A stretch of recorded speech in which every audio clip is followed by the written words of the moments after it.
আজ সবাই চলে এসেছি আজ আরেকটা নতুন ভিডিও নিয়ে। আজকে বানিয়ে ফেলেছি তেলাপিয়া মাছের ঝাল আর ভাত। অসাধারণ রান্না হয়েছিল।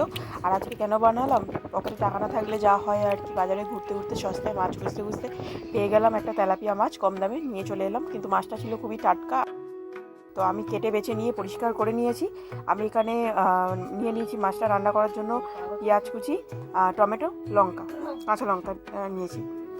এরপরে এখানে মশলা রয়েছে নুন, হলুদ গুঁড়ো, জিরে গুঁড়ো, লঙ্কা গুঁড়ো আর আদা রসুন বাটা।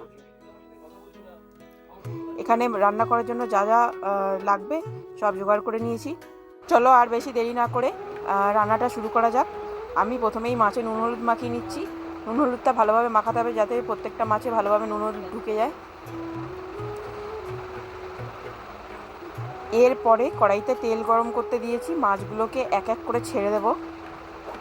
প্রত্যেকটা মাছকে এপিট ওপিট করে ভালোভাবে ভাজতে হবে। ভাজা হয়ে গেলে প্লেটে একটা একটা করে সবকটা মাছ তুলে নেব।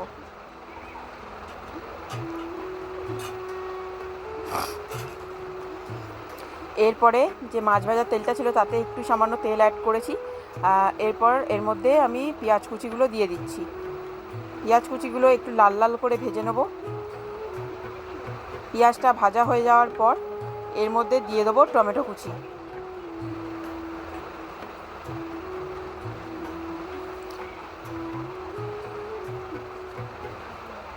এরপর এর মধ্যে দিয়ে দিচ্ছি কাঁচা লঙ্কা। কিছুক্ষণ নাড়াচাড়া করে নেব।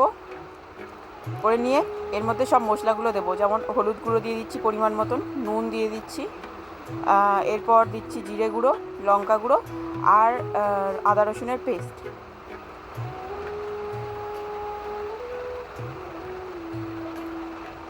মশলাগুলো দিয়ে কিছুক্ষণ কষিয়ে নিয়ে সামান্য জল দিয়ে দেবো।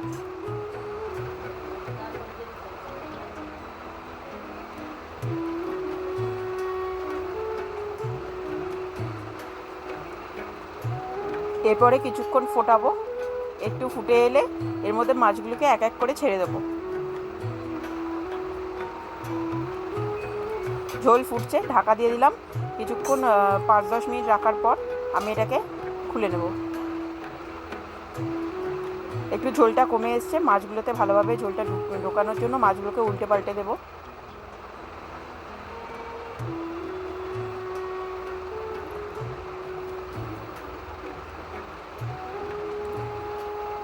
তো তৈরি হয়ে গেছে আমাদের মাছের ঝাল। আর যদি ভিডিওটা ভালো লেগে থাকে অবশ্যই লাইক করে দিও, কমেন্ট করো, চ্যানেলটাকে সাবস্ক্রাইব করে দিও প্লিজ, পাশে থেকো সবাই। আর দেখা হচ্ছে পরের ভিডিওতে। ভালো থেকো।